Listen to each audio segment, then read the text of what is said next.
It's another breezy day in the desert at Kofa National Wildlife Refuge, and this breeze is getting a little chillier by the day.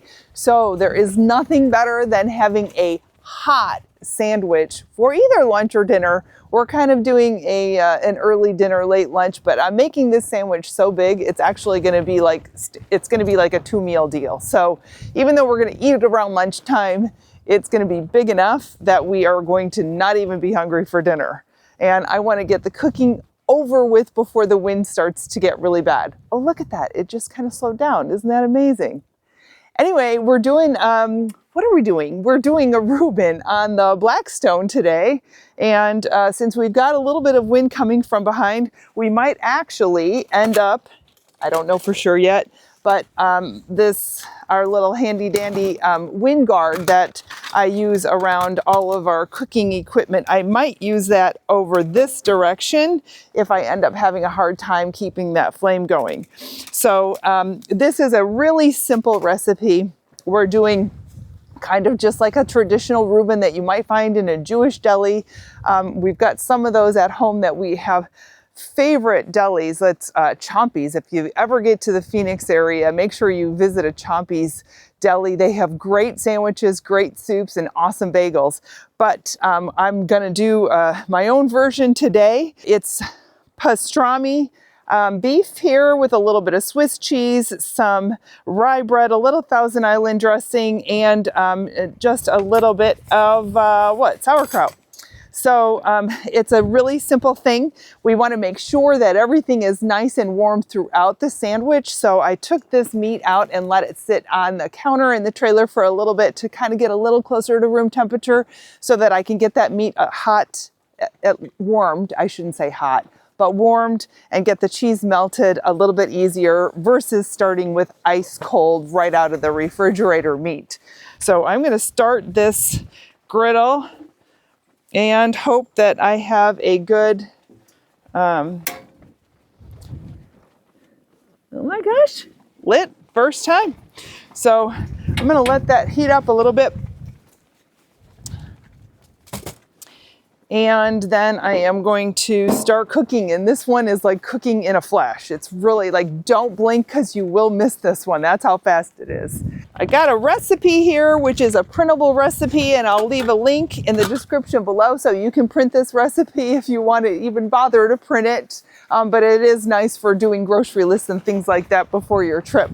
And yes, we clean this and we oil it after we use it every time. Oops, did I go out here? See, yep, I did. That's why we need this other thing today.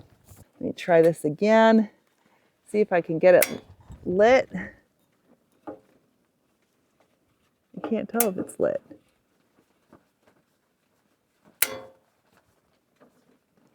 Did you turn the gas off, Pete? That might be the problem.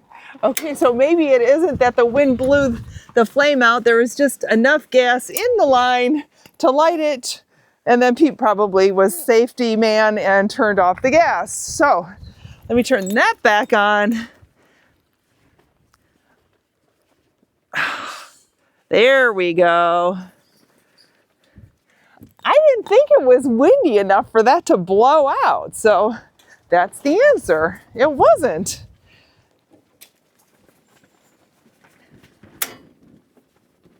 All right, now we're going.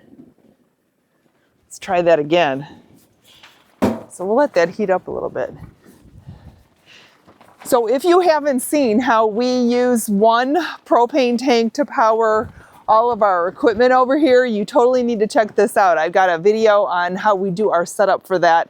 I'll leave a link for that in the description below. But while we're here and waiting for this to heat up, I'll show you behind the scenes.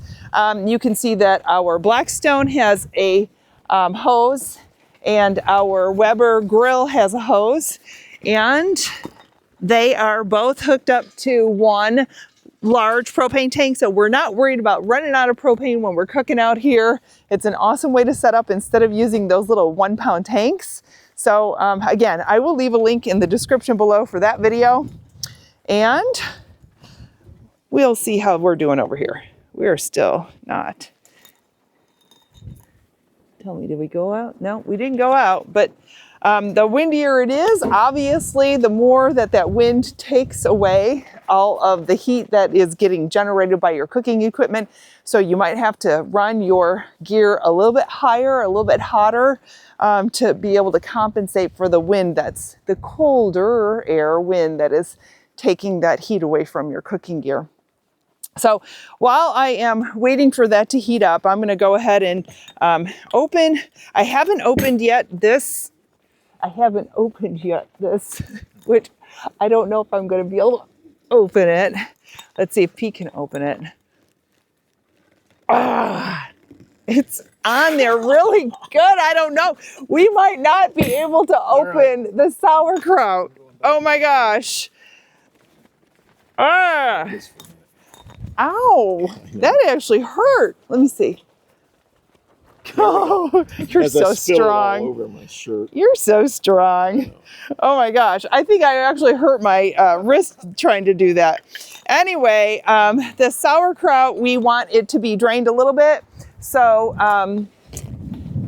the reason you want that is you just don't want the liquid from the sauerkraut to make your sandwich soggy. You want it nice and toasty. So I've got the recipe. Let me see, what do I have? A quarter cup. The recipe that is on my blog is for one sandwich. I like being able to do one person meals because, you know, there are some people that are solo campers. And so if you don't want to do just one, just take the little, there's a little like serving size number thing in there. And then you adjust it to make 2 or 4, how many servings you want. And then all the ingredient amounts will be adjusted for you. So anyway, right now I need about a half a cup of this sauerkraut. So I am going to take some sauerkraut out, and I'm going to try to do this without having everything blow all over the place. And I'm going to just kind of let it drain.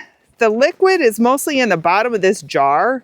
So I'm probably not going to have to drain too much out of this, but basically kind of just wring it out and put it on a paper towel and kind of roll it up a little bit, and that will absorb that paper, the paper towel will absorb the liquid so it's not getting into your sandwich. So I'm going to just kind of roll it up here, and you can see that liquid that's coming out of the sauerkraut. So I'm just going to go ahead and, so I'm not getting really dirty here. I'm getting a little wet, but that's it. Nothing big. And it's nothing I need to go wash my hands over. So don't you love camp cooking outside when you don't have to wash your hands? All right.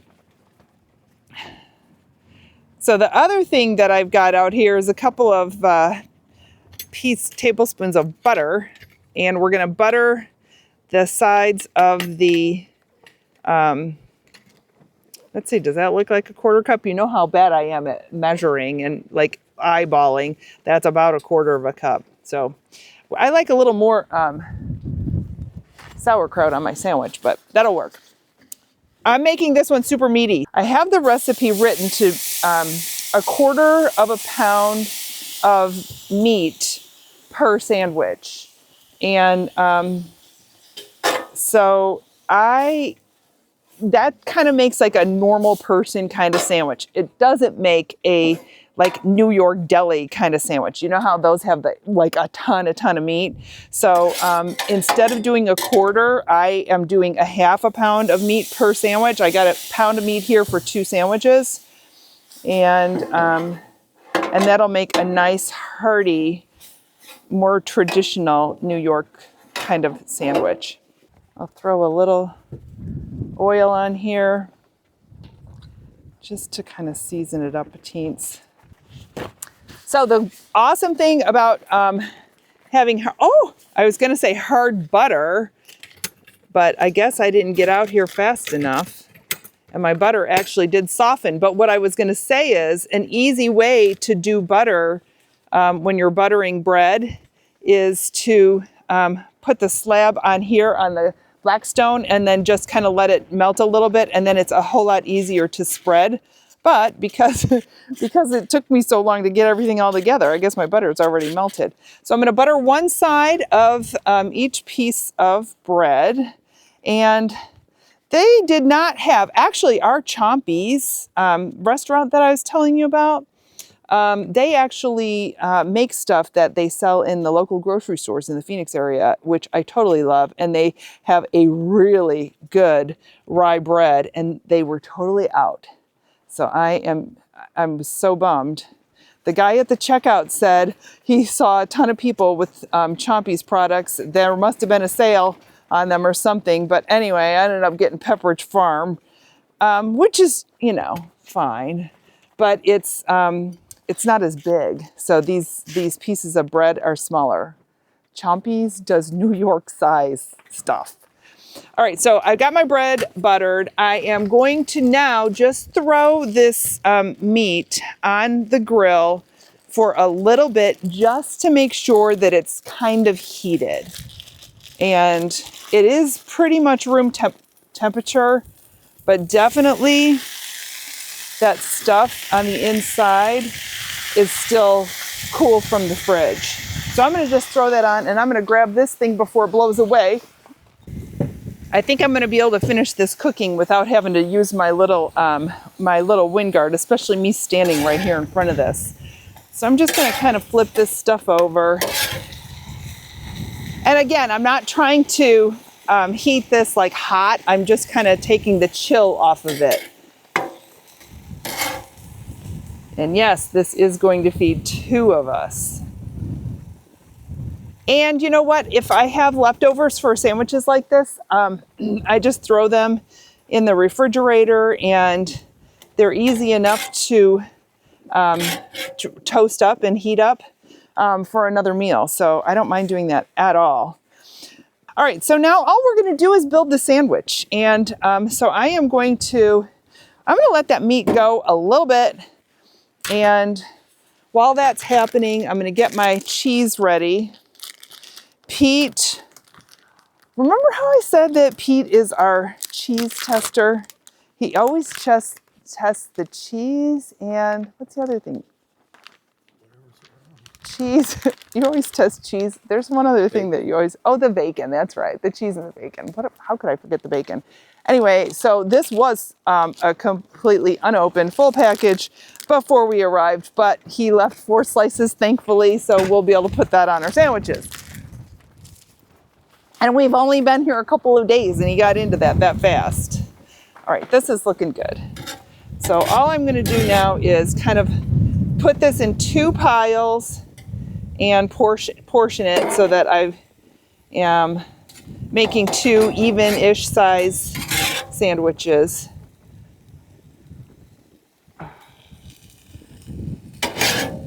And definitely this is going to kind of overpower this smaller bread than what I'm used to using when I get Chompies bread. But that's okay. A nice big sandwich with a lot of meat is the only way that I would make a sandwich and call it dinner. All right, so now I'm going to take the bread, put it down. I got the 2 straight sides together. That's how I know how to flip it later. So I'm going to start with, actually, you know what I'm going to start with? I like to start with the cheese on the bottom, and see, this cheese is even too big for these little pieces of bread. I probably should have made 3 sandwiches out of this. Oh well, it is what it is. I'm not reducing the meat. This is dinner.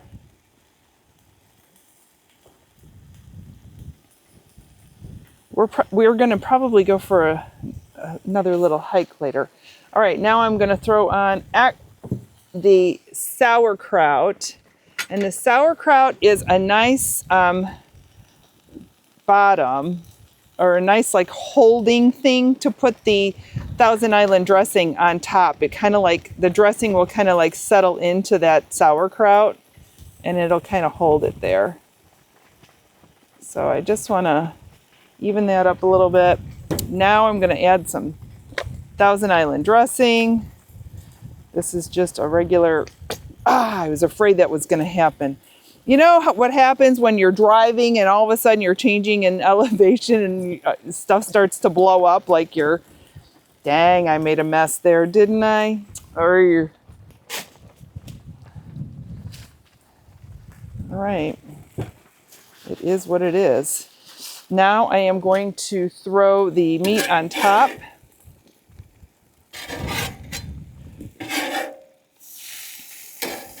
And remember, I got those straight sides together. So I need to do buttered side up. And I know that my hot spots are the H pattern on this grill. So I'm gonna move these over to the sides. And I'm gonna close the lid and let it go. So I'm gonna turn this up just a hair because it is windy and chilly out here right now.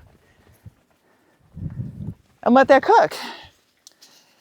And now I'm going to need to put my sauerkraut in the refrigerator. So the nice thing is when you have an unopened thing of sauerkraut, it's already room temperature. So that's not a cold thing trying to go into a hot sandwich.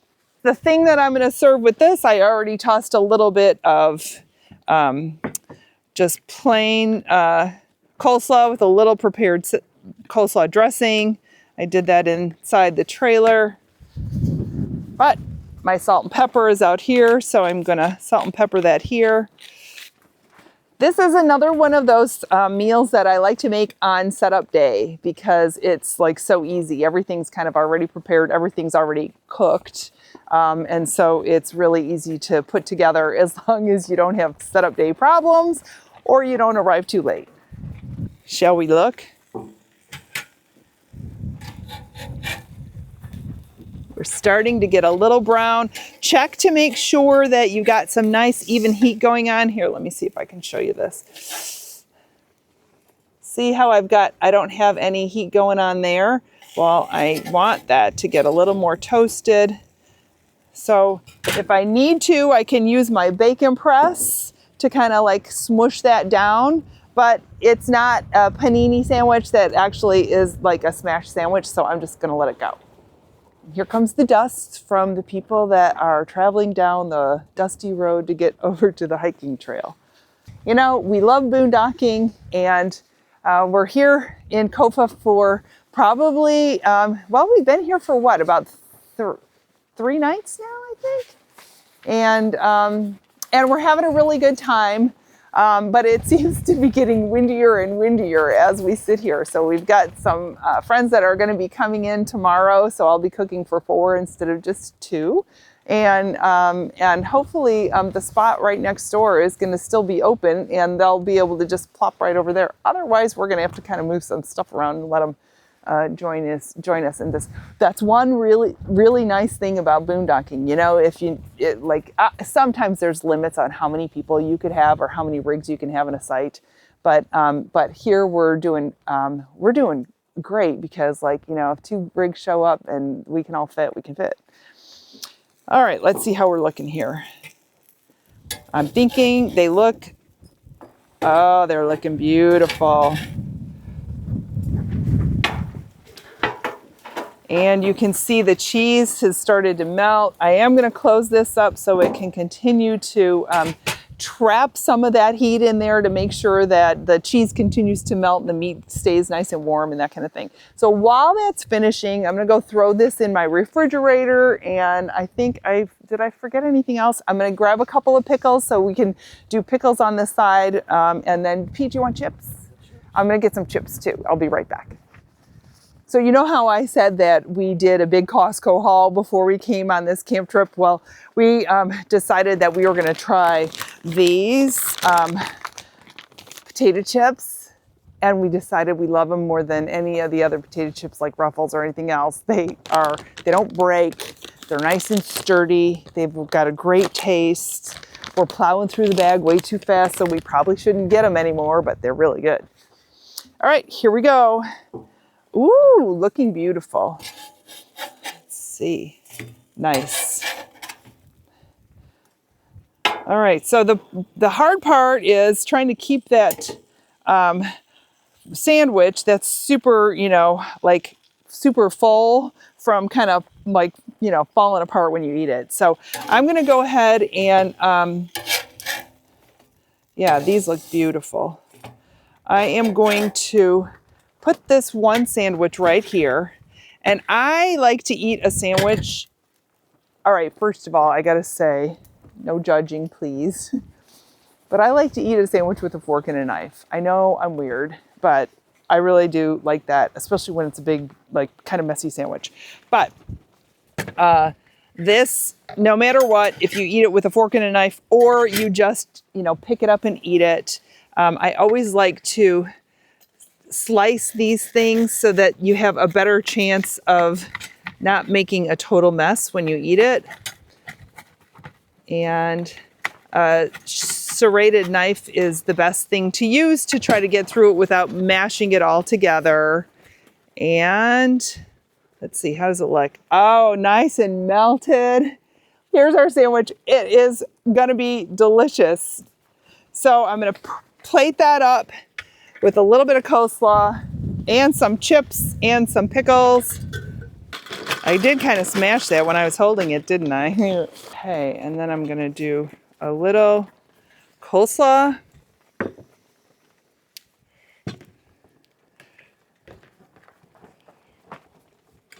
Plate this. So we're going to sit down and have our late lunch, early dinner, and enjoy the rest of the afternoon here in Kofa. If you want a really simple meal to put on your menu plan, make sure you try this one out. Again, I'll leave a link for the recipe in the description below, but I also think that you should check out how to meal plan in just 10 minutes. I'll leave a link for that video as well. And hope to see you on the trail. Let me see how it is. I'll check it out. Oh, boy. See you soon.